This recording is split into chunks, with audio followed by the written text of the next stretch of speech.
Les amis, bonjour, j'espère que vous allez bien.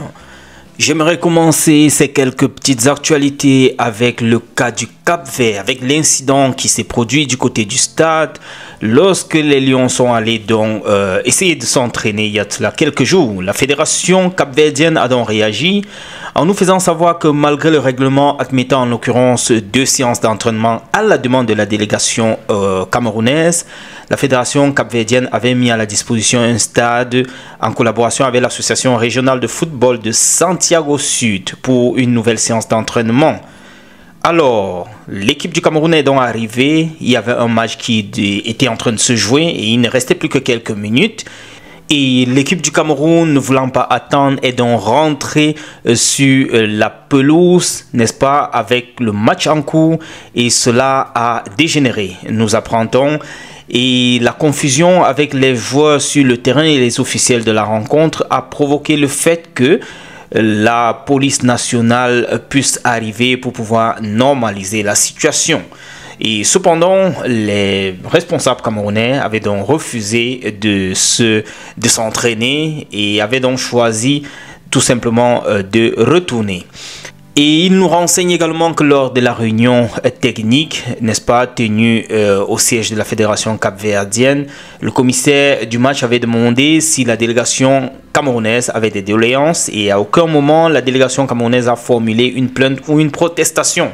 Et ils pensent pour eux qu'il convient donc de rappeler au moins que le Cameroun, le 6 septembre, a effectué sa première séance d'entraînement au stade national, site du match, et que hier lundi, la veille de la rencontre, elle a tenu sa deuxième séance, autant pour moi, et que les accusations portées par la délégation camerounaise sont totalement fausses et infondées. Du coup, on est en train de se demander si la délégation camerounaise est donc menteuse.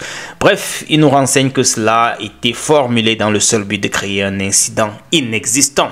Ça, c'est en fait globalement récapitulé ce qui se retrouve dans la publication ou bien dans le communiqué d'explication de la Fédération capverdienne de football. De l'autre côté, Camefoot officiel nous renseigne que rien à signaler pour la rencontre de demain. Iwarim sera bel et bien dans les gradins, nous apprend-il. Et avec RSI, nous apprenons que Marbrice va choisir Vincent Aboubakar en pointe au détriment de Eric Choupo-Moting qui sera sur le banc malgré les 15 buts et 3 passes décisives en 28 matchs en MLS cette saison du côté des États-Unis. Il va devoir rester sur les bancs ou bien commencer sur les bancs. Marbrice a choisi de commencer avec Vincent Aboubakar malgré qu'il n'ait plus cette pointe-là qu'on connaît, la vivacité, la force de tenir lors des matchs à intensité très forte. Bref, on va tout simplement voir la tactique, la stratégie qu'il va mettre sur pied pour pouvoir venir à bout du Cap-Vert. Que cela ne tienne, je partage avec vous ces quelques images de la séance d'entraînement d'hier des Lions indomptables.